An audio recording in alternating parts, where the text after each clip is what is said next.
Welcome back to the best damn sports show in Baltimore, Charm City Beat. Joining me on the table, and we're going to talk about what the Ravens did and what we hope they are going to do. The thicker the women, the thicker the ply. Thicker the ply, thicker the bag. Beat them a bite, and lace in the beamer. We're back in the playoffs, man. The playoffs. Holy shit. We're back in the playoffs, and thank you to CJ Mosley with the game-winning interception. I mean, how freaking awesome was that, man? Exercise and demons. Last 2 years before that, they lost to the Steelers on a late game touchdown up in Pittsburgh on Christmas Day. Last year, they lost to the Cincinnati Bengals on a last-second play. I remember that very well. 4th and 12. And that's 2 years in a row they had heartbreak. This year, I thought for sure it was going to go that path again. I got to ask you, because you were at the game. Yep.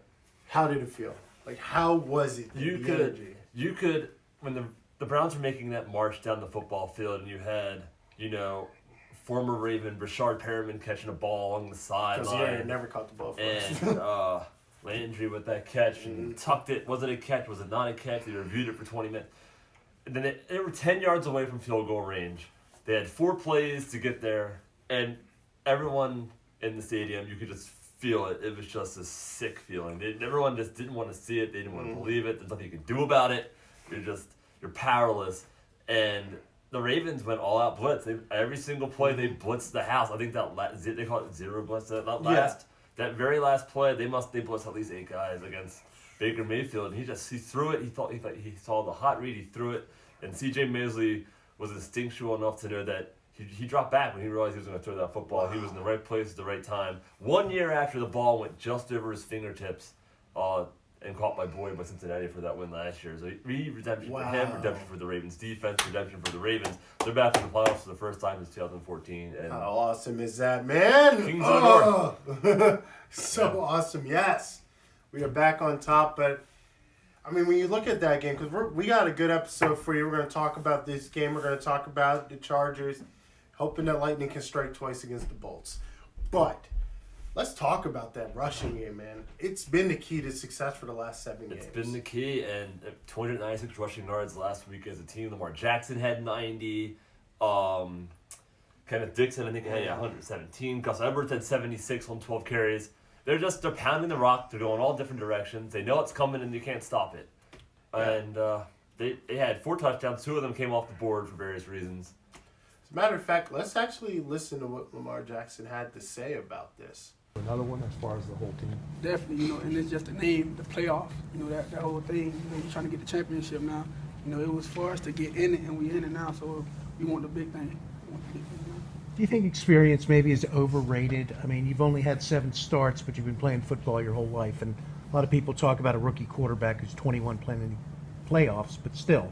Yeah, footballers, you got to love the sport, to be able to compete in it.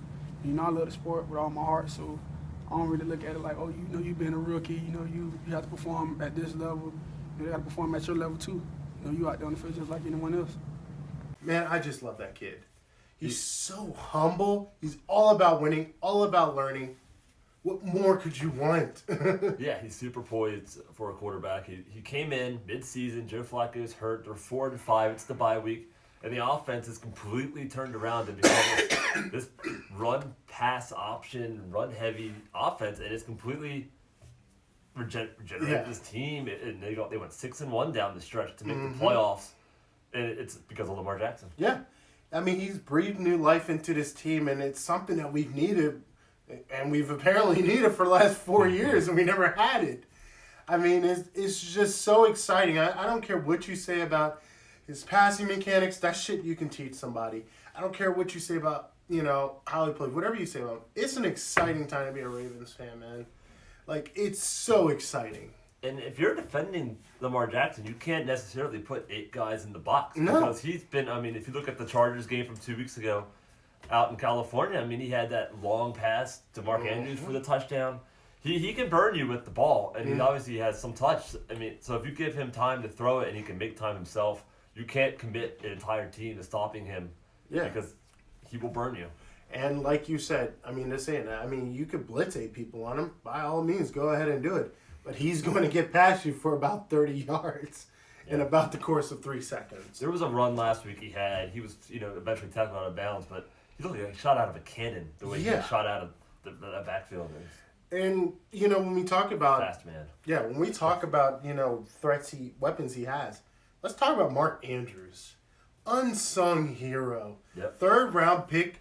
I mean, wow. If they could do the draft all over again, they probably would have taken him in the 1st round. 100%. Don't get me wrong. I love Hayden Hurst. I like what he's doing for the blocking game.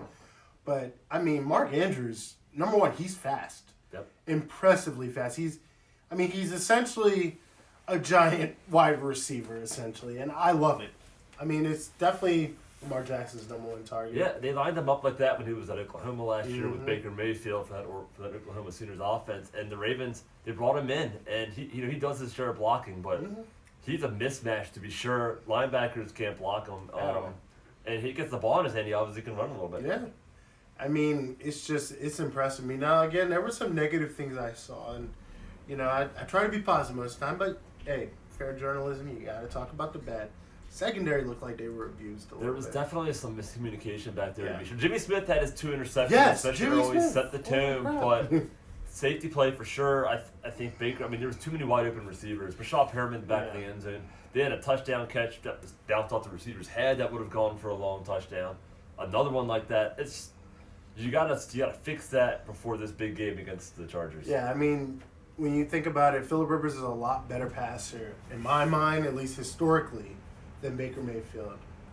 Historically. But I will say this, Baker Mayfield can run a little bit, and I think his ability He can extend to the plays. avoid, pass rushers to make a play on a run was evident last week. Yeah. And I think if you saw it against the Chargers 2 weeks ago, Phillip Rivers is not mobile. So the Ravens, those pass rushers could get to Phillip Rivers and make his day miserable. He's not going to have as much time as Baker Mayfield had, I don't believe. I hope not. But we were talking about this actually before the show. And we were saying how the quarterback game has changed.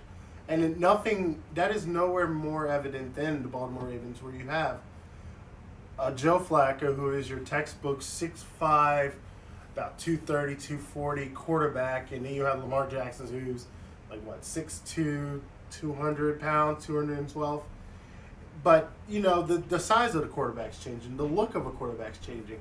And people like Phillip Rivers, when they play these good defenses, they don't have the best games. Yeah, if you can make Phillip Rivers' life miserable, he's not. I mean, their longest drive 2 weeks ago was 35 yards. Their only touchdown came because Kenneth Dixon fumbled it inside the red zone. I mean, they weren't even crossing the 50-yard line. Yeah. The first play of the game was an interception. The last play of the game was an interception. Everything between that was just complete dominance by the Ravens defense. Yeah, and I hope they can bring that again. But like I said, we're on to the playoffs, and let's listen to Marshall Yonda and see what he had to say.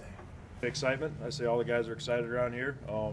This is what we all play for, to play in the playoffs and have a chance to be relevant. And everybody's excited. I just say that everybody on the team in the locker room, just the excitement is the word.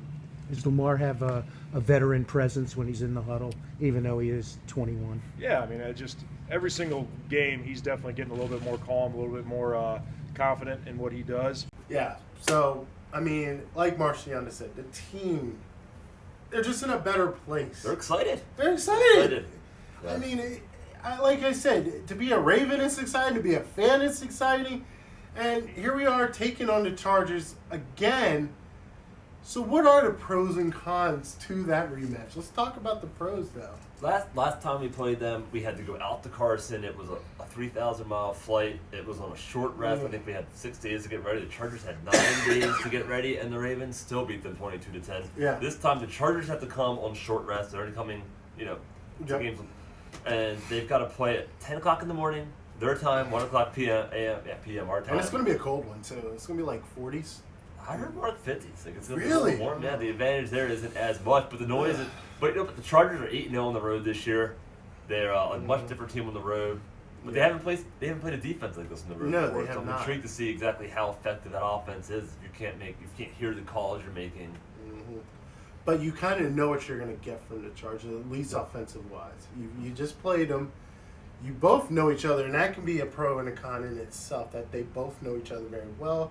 They know what they have to clean up on. And again, like I said, the Ravens weren't perfect in that game. I mean, I don't think any team's ever perfect in a game, so they know what to work on. And, I mean, again, you're at home, you're in front of your home crowd. I think I actually read on the Baltimore app, there's only like 1,000 tickets left if that. So, I mean, by the time this episode comes out, they'll probably be almost virtually sold out. Yeah, you got to imagine. It's going to be loud. Philip Rivers is a smart guy. He's been in the league a long time. He can make adjustments.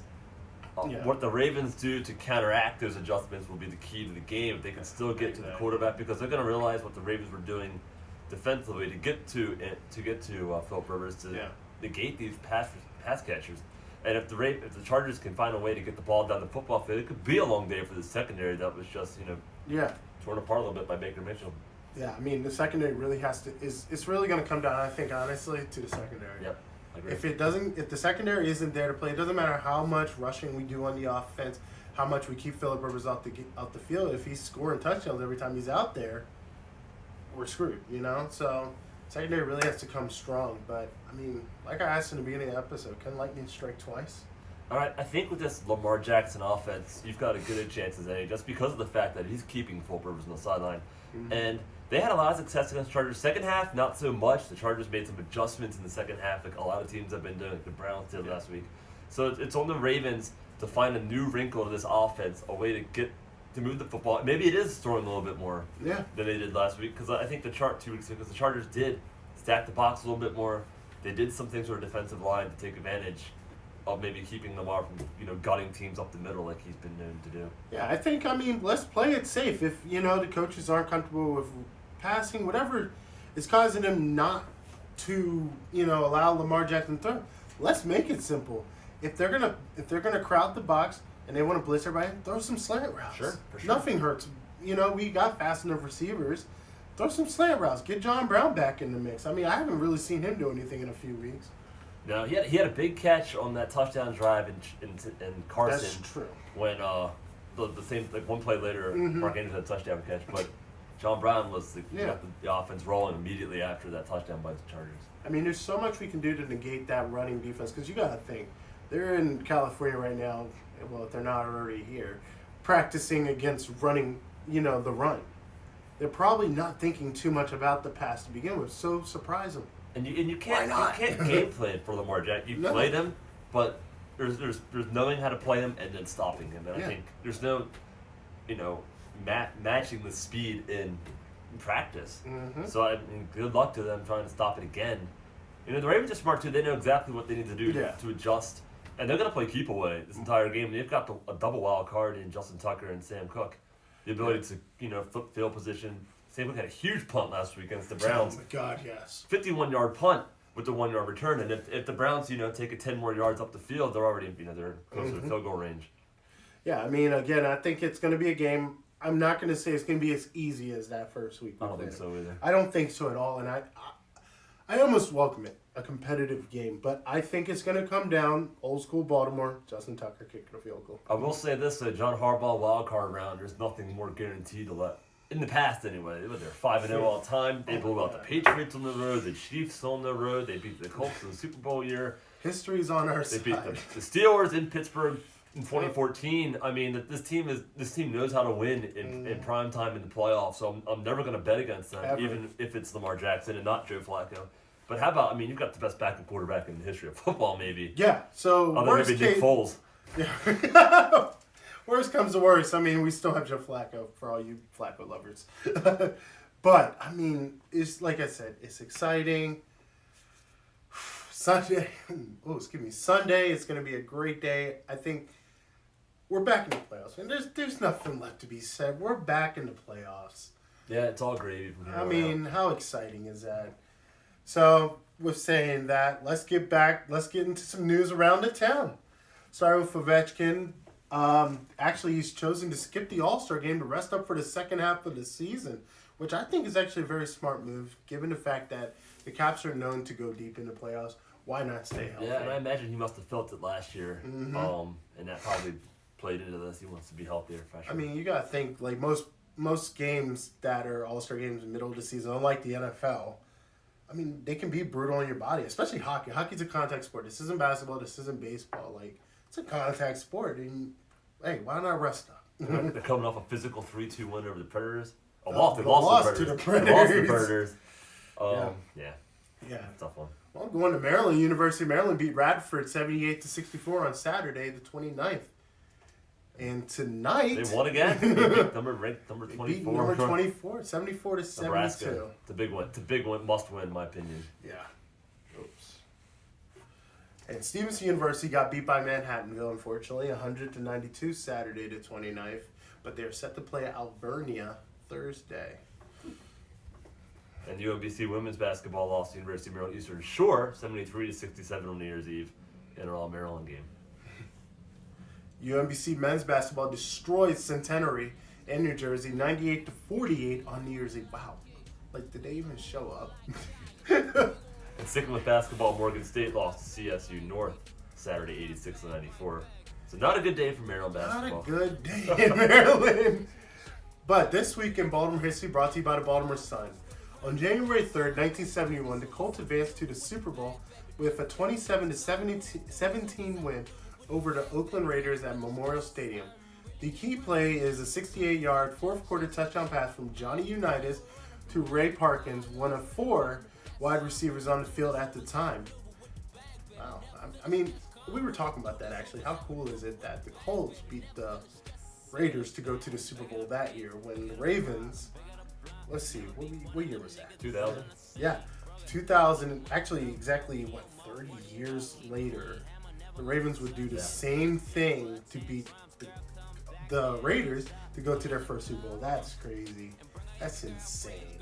And on January 5th, 1966, in the first NBA doubleheader played at the Civic Center, the San Francisco Warriors defeated the New York Knicks 118 to 117 before the Bullets, led by Bailey Howell, 21 points, beat the St. Louis Hawks 140-101. Yeah, and funny enough, between games, talk about halftime, the Peabody Symphony Wind Ensemble performed for 30 minutes. That's a hell of a halftime show. Wow. So yeah, that does it for our show. Whether you're watching on thisislitTube.com or YouTube, thank you for watching. Don't forget to like and subscribe. And don't forget, go Ravens. Have a good night. With the bag, baby, never feeling stressed.